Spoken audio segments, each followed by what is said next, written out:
America के लिए एक नया सिरदर्द सामने आया है और ये सिरदर्द है कि कोई घर का भेदी है उनके बीच जो अमेरिका के सीक्रेट मिशंस और सीक्रेट ऑपरेशंस की जानकारी पहले ही ईरान को दे रहा है, जो कि अमेरिका के लिए एक बहुत बड़ी समस्या बना हुआ है। दरअसल ईरान जो लगातार अमेरिका के हमलों का न सिर्फ जवाब दे रहा है बल्कि अमेरिका या इजराइल की तरफ से किए जाने वाले हमलों को इंटरसेप्ट भी कर रहा है और इसी वजह से अमेरिका के सारे प्रयास विफल हो रहे हैं, क्योंकि अमेरिका के द्वारा उठाए जा रहे कदमों की पहले ही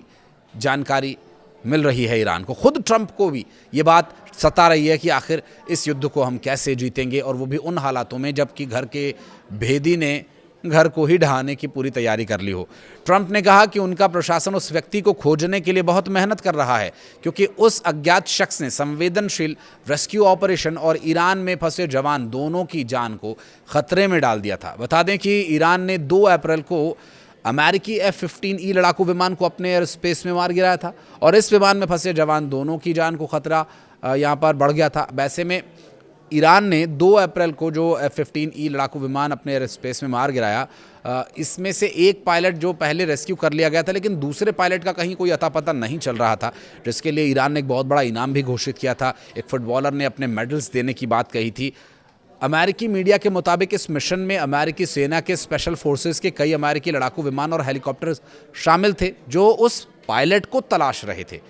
अब पायलट की तलाश के दौरान जो हेलीकॉप्टर्स भेजे गए थे उसका भी खुलासा यह हुआ है कि जो रेस्क्यू ऑपरेशन सफल हुआ वो एक अलग बात है, लेकिन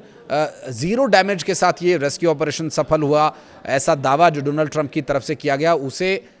उस वक्त खारिज कर दिया गया जब एक तस्वीर सामने आती है अमेरिकी हेलीकॉप्टर्स के मलबे की। ये ना तो A-10 का मलबा है ना F-15E का मलबा है, ये उन हेलीकॉप्टर्स में से एक हेलीकॉप्टर का मलबा है जो रेस्क्यू ऑपरेशन के लिए ग्राउंड पर उतारे गए थे। और डोनाल्ड ट्रंप का अगर आपने वो बयान सुना हो जिसमें वो कह रहे थे कि हमने एक जान बचाने के लिए 100 जान जोखिम में डाल दी, क्योंकि अमेरिकी सेना का एक मूल मंत्र है, अमेरिकियों का एक मूल मंत्र है कि no one be behind left, कोई पीछे नहीं छूटेगा। ये बात और इस मंत्र पर, इस विचार पर अमेरिकी सेना चलती है। यही दावे बार बार किए जाते हैं और इसी के चलते अमेरिका के उस पायलट को ढूंढने के लिए टीम्स आई थी और उन टीम्स में से कई हेलीकॉप्टर्स को निशाना बनाया गया ईरान के द्वारा और उन्हें ध्वस्त कर दिया गया। जबकि ट्रंप का इस पर दावा ये था कि लगभग 100 लोगों की जान हमने दांव पर लगाई थी, लेकिन कोई भी हताहत नहीं हुआ और सभी पूरी तरह से 100% एक्यूरेसी के साथ सुरक्षित वापस लौट आए हैं। रविवार को अमेरिकी प्रेसिडेंट डोनाल्ड ट्रंप के द्वारा एक ऐलान किया गया था कि अमेरिकी एयरफोर्स के एक अफसर को अमेरिकी स्पेशल ऑपरेशंस फोर्सेस ने बचा लिया। ये वही फोर्स थी जो बाद में रेस्क्यू ऑपरेशन के लिए भेजी गई थी। ट्रंप ने सोशल मीडिया पर यह लिखा कि हमने ईरान के पहाड़ों के अंदर, काफ़ी अंदर, गंभीर रूप से घायल और एक बेहद बहादुर F-15 क्रू सदस्य को बचा लिया है। लापता एयरमैन को तलाशने के लिए अमेरिकी और ईरानी सैन्य बलों के बीच सर्च एंड रेस्क्यू मिशन को 2 दिन तक ढूंढते रहना पड़ा और पिछले सप्ताह शुक्रवार को खबर आई कि दक्षिणी ईरान के ऊपर उड़ रहे एक F-15E लड़ाकू विमान को मार गिराया गया था और इस विमान में एक वेपन सिस्टम ऑफिसर था और इस वेपन सिस्टम ऑफिसर के बारे में कहीं कोई पता नहीं चल रहा था। उसी की तलाश के लिए यह ऑपरेशन चलाया गया था, जिसमें कि कई हेलीकॉप्टर्स जो इस रेस्क्यू ऑपरेशन के लिए आए थे उसे ईरान ने निशाना बनाया और ध्वस्त कर दिया। लेकिन इन दावों के बीच 2 बातें और महत्वपूर्ण सामने आती हैं। एक तो ये कि 100% एक्यूरेसी के साथ ऑपरेशन के सफल होने का दावा जो डोनाल्ड ट्रंप की तरफ से किया गया, क्या वो झूठा है, या ईरान की तरफ से जारी की गई वो तस्वीरें जिसमें कि कुछ नए एक विमान हेलीकॉप्टर के मलबे को दिखाया गया है, क्योंकि F-15E के मलबे की जो तस्वीरें सामने आई थी वो अलग लोकेशन थी और एक अलग तरह के उसमें अवशेष दिखाई दे रहे थे, लेकिन जो ये वाले अवशेष दिखाई दे रहे हैं वीडियो में ये अलग तरह के हैं।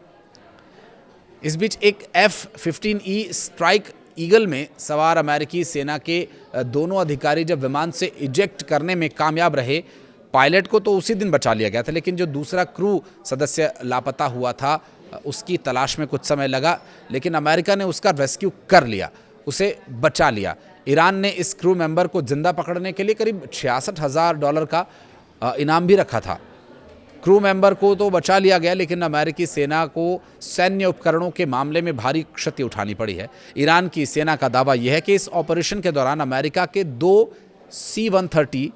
सैन्य ट्रांसपोर्ट विमान और 2 ब्लैक हॉक हेलीकॉप्टर्स को नष्ट कर दिया गया। और इससे पहले ये रेस्क्यू ऑपरेशन बहुत ही अहम माना गया, क्योंकि इस्लामी क्रांति के दौर में ईरान में अमेरिकी नागरिकों के बंधक बनाए जाने का एक इतिहास रहा है।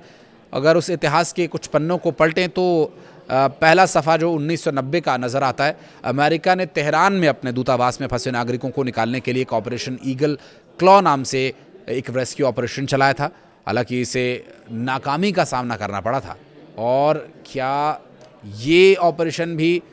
पूरी तरह से सफल नहीं था? क्योंकि पूरी तरह से सफल ऑपरेशन तो जिसका दावा ट्रंप कर रहे हैं उस सूरत में होता, जबकि इस बीच ईरान की तरफ से जारी की गई तस्वीरें और तथ्य ये बता रहे हैं कि उस एक क्रू मेंबर की तलाश में अमेरिका को और भी काफ़ी नुकसान झेलना पड़ा है। बहरहाल अब ये सिलसिला क्या यूं ही चलता रहेगा, या फिर इसके लिए जो बातचीत और जो बयानबाजियां चल रही हैं उससे भी कोई हल निकाला जा सकेगा? कुछ कहना चाहें इस बारे में तो ज़रूर बताइएगा कमेंट सेक्शन में। और वीडियो को यहाँ तक देखने के लिए बहुत बहुत धन्यवाद।